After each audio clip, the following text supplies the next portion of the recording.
Approach করে, যেরকমভাবে আমার কাছে নিকটবর্তী হতে চায়, আমি তাকে ঠিক সেইভাবে ভজনা করি, অর্থাৎ তাকে সেরকমভাবে ফলদান করি। এখন এই জন্য যত প্রকার সাধন আছে, সমস্ত সাধনের সাধ্য বস্তু ভগবানের হাতে, কৃষ্ণের হাতে। কৃষ্ণ বলছেন এটা আমার হাতে। যত যত সাধন আছে সব সাধনের সাধ্য একই প্রকার না, সাধন অনুযায়ী সাধ্য। যার যেমন সাধ্য, যার যেমন সাধন তার তেমন সাধ্য। কিন্তু এই সাধ্যের প্রদানের মালিক আমি। এই তোমার যে যথামাং প্রবর্তন্তে তাং তথৈব ভজাম্যহম। এখন এই জিনিসটাকে তিনি ভগবানের সম্পূর্ণ নিয়ন্ত্রণে আছে, কৃষ্ণের নিয়ন্ত্রণে আছে।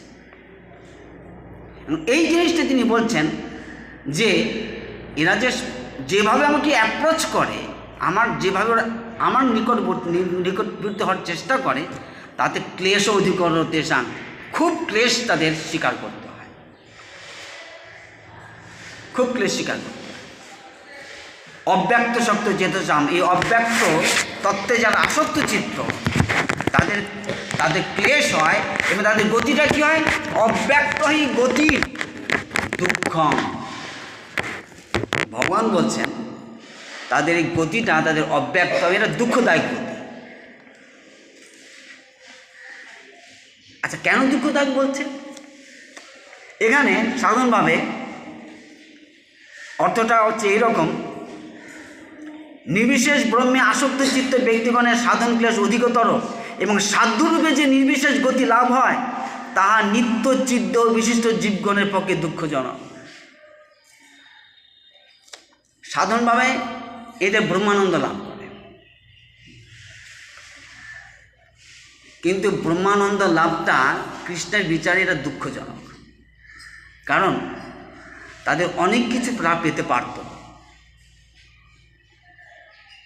যার যে কোটি কোটি টাকার সম্পত্তি যার পাওয়ার কথা, আর সে যদি শুধু লাখ টাকার সম্পত্তি যদি সন্তুষ্ট থেকে যায়, তবে সেটা যিনি বোঝেন তার কাছে ওটা দুঃখদায়ক কি না?